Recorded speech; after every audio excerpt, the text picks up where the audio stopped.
Tout à l'heure sur les chiffres précis en Angleterre, au Portugal, en Russie, où effectivement on peut penser qu'ils ont quelques jours d'avance sur nous, mais on verra. Mais pour vous, 5 jours d'affilée de hausse avec des plus 60% d'un dimanche à l'autre, d'un samedi à l'autre, d'un vendredi à l'autre, c'est pas encore significatif. Moi, je trouve que c'est pas très intelligent avec ces données-là de parler de quatrième vague comme l'a fait non, le mais là ministre vous de la devenez Santé. désobligeant. Non, mais comme ça a été dit sur le discours officiel, dire la quatrième vague, elle est là et elle arrivera à la fin juillet. En plus, ce qui est assez surprenant, c'est qu'il y a même 3 institutions qui ont fait des modélisations et qui ont rendu les rapports publics, et aucune de ces 3 modélisations ne prévoit une reprise dès la fin juillet. Donc je ne sais pas pourquoi il y a cette sortie du ministre de la Santé qui annonce une vague à la fin juillet. J'aimerais bien savoir sur quoi elle se fonde, parce qu'il y a des rapports quand même qui sont faits, et après il y a le ministre de la Santé qui prend la parole. Donc soit il y a des nouvelles données, ou soit il y a 3 jours d'affilée une micro-remontée des cas, et dans ce cas-là, tout de suite, il fait une extrapolation de remontée des cas fin juillet. Je trouve qu'il y a une espèce de flou artistique sur la façon dont cette estimation a été faite,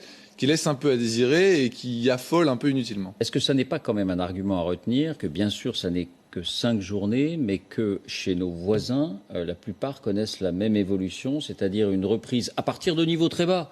Donc ça donne des taux assez importants, mais l'Espagne, par exemple, s'ajoute désormais au Portugal, à la Grande-Bretagne, c'est-à-dire que c'est un phénomène qui dépasse la France. Tous les pays ont relâché totalement leurs mesures barrières. Donc en gros, en Europe, il y a quasiment plus de mesures barrières. On garde à peu près le masque en intérieur. Je crois qu'on le fait beaucoup en France. Par exemple, en Angleterre, c'est beaucoup moins respecté.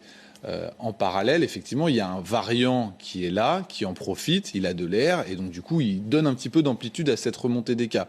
Mais de là à parler de vagues considérables, et en plus dans tous les pays, ce que vous remarquerez, c'est que ce sont des poches où il y a une remontée des cas et qu'on n'a pas encore un pays où il y a un phénomène national de remontée. Par exemple, en Angleterre, ça concerne essentiellement quelques villes du nord de l'Angleterre. Donc je ne pense pas qu'on ait le phénomène de vague nationale comme ce qu'on a eu précédemment, mais en revanche, effectivement, la dynamique est en train de s'inverser du fait qu'il n'y a plus de mesures barrières et que ce variant est un petit peu plus contagieux.